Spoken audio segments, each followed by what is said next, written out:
ओम नमः शिवाय, जय महाकाल। दोस्तों, जैसा कि आप जानते हैं 29 सितंबर से 14 अक्टूबर तक पितृपक्ष का बहुत ही पावन सा महीना स्टार्ट हो रहा है।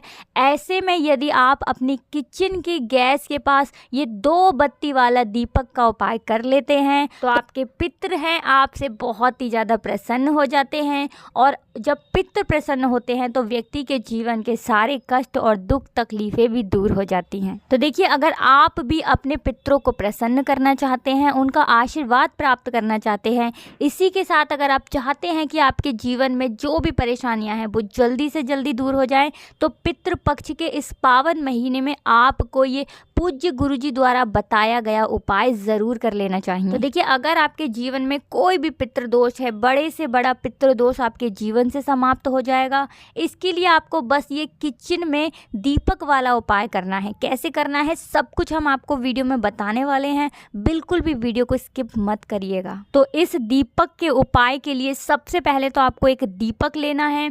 कैसे करना है, क्या करना है, सब कुछ हम आपको बताने वाले हैं। तो देखिए, मिट्टी का लेना है आपको एक दीपक। तो देखिए, स्क्रीन पे आपको जो दीपक दिख रहा है इसी तरह से आपको मिट्टी का एक दीपक लेना है और इसके अंदर आपको 2 बाती लगानी है। ठीक है ना, 2 बाती आप लगाएंगे। उसके बाद आपको इस दीपक को पूरा का पूरा देसी घी, गाय का जो शुद्ध देसी घी है, ठीक है ना, उसके अंदर आपको डालना है। पूरा दीपक आपको भर देना है। तो देखिए, ये दीपक जब आपने तैयार कर लिया है, इसके बाद आपको अपने रसोई घर यानी किचन में जाना है। तो देखिए, यहाँ पर आपके पास 2 ऑप्शन है। सबसे पहला कि हमारे किचन में पितरों का जो स्थान होता है, जहाँ पर भी हम अपने किचन में पानी रखते हैं, कुछ लोग आरओ में रखते हैं, कुछ लोग मटकों में रखते हैं, कुछ बाल्टी में रखते हैं, अलग अलग पात्रों में लोग पानी रखते हैं। ठीक है ना, तो वो जो स्थान होता है वो पितृतुल्य होता है, पितरों के समान माना गया है। तो देखिए, वो एक दीपक जो हमने तैयार करा है वो हमें जहाँ पर भी हम अपनी किचन में पानी रखते हैं, आरओ हो, बाल्टी हो, कुछ भी हो, वहीं पर आपको वो एक दीपक जलाना है। और उस दीपक का जो बाती का मुख होगा, जो बाती जिधर की तरफ होगी जलती हुई, उसका मुख आपको दक्षिण दिशा की तरफ करना है। अब देखिए, आपको करना कब है ये उपाय। तो देखिए, 29 सितंबर 2023 से 14 अक्टूबर 2023 तक पितृपक्ष चलेंगे। ऐसे में यदि आप सारे दिन ये उपाय कर लेते हैं तो सोने पे सुहागा ये उपाय हो जाता है। अगर आप सारे दिन नहीं कर सकते हैं तो पितृपक्ष के दौरान कोई भी एक दिन आप चुन ले कि हमें संडे को करना है या बृहस्पति को करना है या फिर सोमवार के दिन करना है। कोई भी एक दिन चुन लें, उस दिन आप ये उपाय ज़रूर करें पूरे पितृपक्ष के दौरान। अब दूसरी बात ये आ जाती है कि मान लीजिए आप अपने किचन में पीने का पानी रखते ही नहीं हैं, कहीं बाहर रखते हैं, तो लेकिन दीपक तो आपको किचन के अंदर ही जलाना है। तो देखिए, जब आप अपने किचन में पीने का पानी नहीं रखते हैं तो उस स्थिति में आपको वो दीपक किचन में ही जलाना है, लेकिन अपनी गैस के पास जलाना है। देखिए, गैस जहाँ ऊपर हम खाना बनाते हैं ना, उसके आसपास थोड़ी सी दूर आपको जलाना है। बिल्कुल धोखे से भी आपको वो दीपक सिलेंडर के पास नहीं रखना है।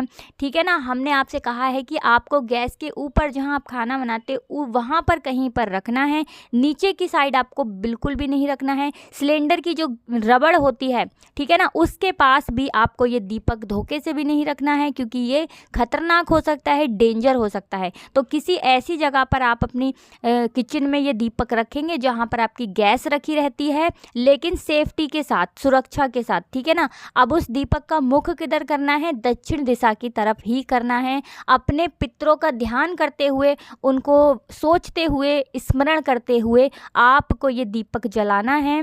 और इस दीपक की जो बाती होगी जलती हुई, उसका मुख दक्षिण दिशा की तरफ करना है। तो देखिए, ये उपाय जब आप करेंगे तो आपके जीवन में बड़े से बड़ा पितृदोष भी अगर लगा होगा तो वो पितृदोष आपके जीवन से दूर हो जाएगा। और अगर नहीं भी है पितृदोष तो कभी भी आपके जीवन में पितृदोष नहीं लगेगा, क्योंकि इस उपाय को करने से आपके जो पितृ हैं वो हमेशा आपसे प्रसन्न रहेंगे और कभी भी आपके घर में कोई कष्ट परेशानी नहीं आएगी। तो चलिए, पहला उपाय तो हमने आपको बता दिया है। अब जल्दी से बढ़ जाते हैं हम अपने दूसरे उपाय की तरफ। देखिए, दूसरा उपाय हमें कैसे करना है, क्या करना है, ये भी आप समझ लीजिए। सबसे पहले आपको ये दूसरे उपाय के बेनिफिट, लाभ हम बता देते हैं। देखिए, बहुत बार व्यक्ति के जीवन में पितृदोष होता है, लेकिन उनको पता नहीं चल पाता है कि उनके घर में उनके ऊपर पितृदोष लग चुका है। तो आपको इसकी पहचान कैसे करनी है, मतलब आपको पता कैसे लगेगा? तो देखिए, पितृदोष को आप ऐसे पहचान सकते हैं। सबसे पहला कि आपके घर में अगर पितृदोष लगा है तो आपके घर में हमेशा लड़ाई झगड़ा ये चीज़ें आपको देखने को मिलेंगी। दूसरा, अगर आपके घर में धन आता भी है तो बहुत जल्दी वो धन चला जाता है, हाथ में पैसा नहीं रुक पाता है, ठीक है ना। ये दूसरी चीज़ हो गई जिससे आप पता लगा सकते हैं कि पितृदोष आपके घर में लगा है। तीसरी चीज़, आपके घर के जो लोग हैं, जो सदस्य हैं, हमेशा वो बीमार रहेंगे, कोई ना कोई हमेशा अगर आपके घर में बीमार है। इन तीनों में से कोई भी लक्षण यदि आपको दिखता है तो आपको समझ जाना चाहिए कि पितृदोष आपके घर पे लगा हुआ है, आपके जीवन में लगा हुआ है। तो देखिए, ये उपाय करना कब है आपको? 29 सितंबर से लेके 14 अक्टूबर, ठीक है ना, जब पितृपक्ष है उसी दौरान आपको ये उपाय करना है। 12 बजे, ठीक है ना, ठीक 12 बजे आपको पीपल के पेड़ के नीचे जाना है। तो देखिए, पीपल के वृक्ष के नीचे आप जाओगे तो खाली हाथ आपको नहीं जाना है, आपको एक लोटा तैयार करके ले जाना है। देखिए, एक आप पात्र ले लें, ठीक है ना, कोई भी लोटा आदि आप ले लें, उसके अंदर आपको दूध डालना है। उसी के साथ आपको 2 सफ़ेद पुष्प यानी 2 सफ़ेद रंग के फूल डालने हैं, और इसी के साथ आपको उसके अंदर थोड़े से काले वाले जो तिल होते हैं, चुटकी भर वो काले तिल डालने हैं। और सफ़ेद चावल जो होते हैं, जिसे हम अक्षत बोलते हैं, वो चावल भी आपको उसी पात्र के अंदर जिसमें आपने दूध डाला है, उस लोटे के अंदर, पात्र के अंदर वो चावल अक्षत बिना टूटे हुए वो भी आपको उसके अंदर डालने हैं।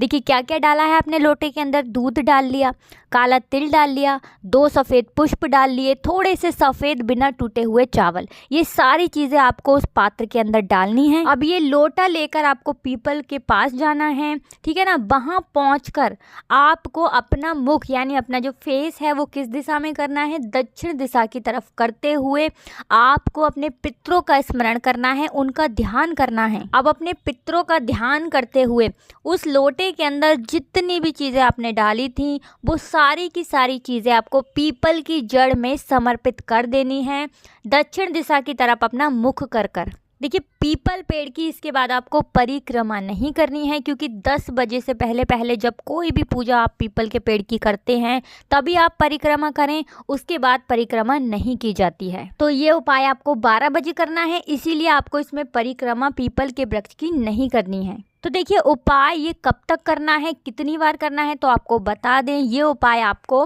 पूरे पितृपक्ष के दौरान हर दिन करना है। बस रविवार यानी संडे को आपको ये उपाय बिल्कुल भी नहीं करना है, बाकी हर दिन आप ये उपाय करें। तो चलिए, 2 उपाय हमने आपको बता दिए हैं, अब जल्दी से आपको तीसरा वाला उपाय भी बता देते हैं। तो देखिए, आपको स्क्रीन पर एक महिला दिख रही होगी जो किसी को दान में कोई चीज़ दे रही हैं। तो देखिए, आपको भी पितृपक्ष के दौरान 29 सितंबर 2023 से 14 अक्टूबर 2023 के बीच किसी भी एक दिन अपनी क्षमता के अनुसार दान देना है। अब दान देना किसे है? बहुत सारे लोग सोचते हैं कि केवल ब्राह्मणों को दान करना है, ठीक है ना, पंडितों को दान करना है, तो ऐसा बिल्कुल भी नहीं है।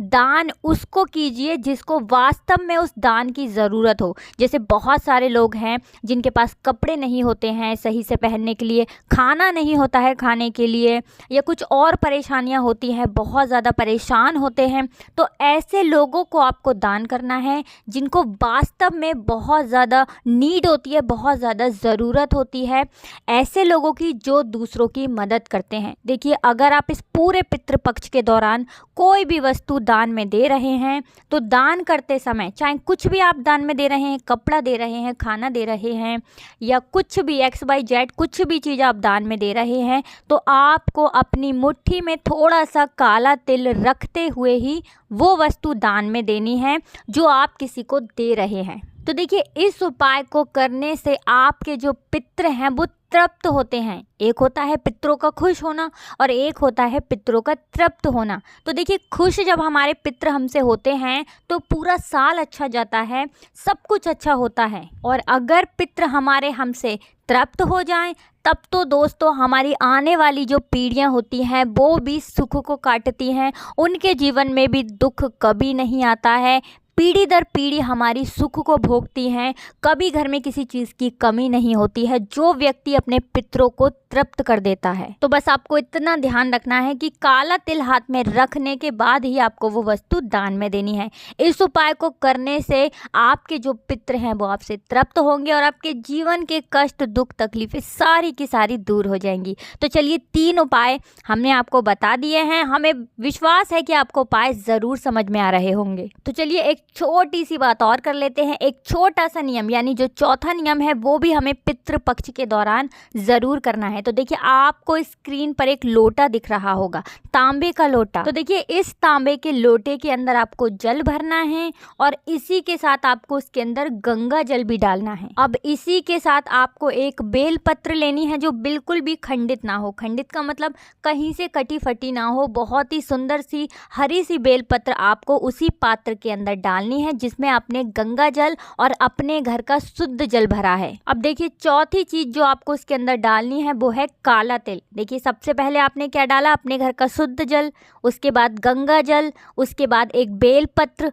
और फिर काला तिल। चुटकी भर काला तिल आपको उसके अंदर डालना है। तो देखिए आपको तिल डालते समय महादेव के इस नाम को बोलना है, श्रमवेश्वर महादेव, श्रमवेश्वर महादेव। अब आपको ये लोटा लेकर जाना है महादेव के मंदिर में यानी कि शिवालय में।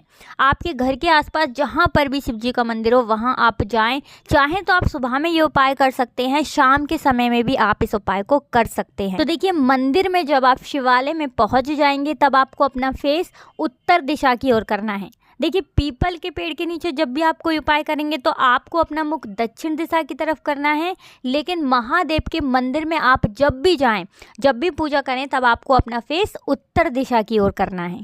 तो देखिए इसके बाद आप जो लोटा ले गए थे जिसमें आपने सारी चीज़ें डाली हैं वो सारी की सारी चीज़ें आपको शिवलिंग के बीचों बीच में चढ़ानी है शिव जी के इस नाम को लेते हुए। कौन सा नाम है? अवधूतेश्वर महादेव। फिर से बता देते हैं, अवधूतेश्वर महादेव के नाम से आपको वो सारी की सारी चीज़ें शिवलिंग पर समर्पित कर देनी है, चढ़ा देनी है। तो देखिए क्या नाम हमने आपको बताया है, अवधूतेश्वर। इसी नाम से आपको शिवलिंग के बीचों बीच में समर्पित करना है। तो देखिए आप ये उपाय पितृपक्ष के दौरान करें। विश्वास मानिए आपके जीवन में जो कष्ट हैं, धन की समस्या है, नौकरी नहीं लग रही है, व्यापार अच्छा नहीं चल रहा है, कोई भी आपके जीवन में कष्ट है, कोई भी परेशानी है, आपको इस उपाय को करने के बाद हर एक समस्या का हल मिल जाएगा और आपके पितृ जो हैं वो आपसे बहुत ही प्रसन्न रहेंगे। देखिए इस उपाय को करने से आपके पितृ भी प्रसन्न होते हैं और महादेव की कृपा तो आपके ऊपर बनती ही बनती है। तो इस पितृ पक्ष में, श्राद्ध पक्ष में आप ये सरल से उपाय को करके अपने पितरों को प्रसन्न कर सकते हो, अपने जीवन के कष्टों को दूर कर सकते हो। तो दोस्तों अगर आपने अभी तक वीडियो को लाइक नहीं किया है तो वीडियो को जल्दी से लाइक कर दीजिए। चैनल पर पहली बार आए हैं तो सब्सक्राइब जरूर कर लेना। इसी के साथ दोस्तों कमेंट सेक्शन में आप जयकारा ज़रूर लगा देना, हर हर महादेव ज़रूर लिख देना। राधे राधे, जय श्री कृष्णा।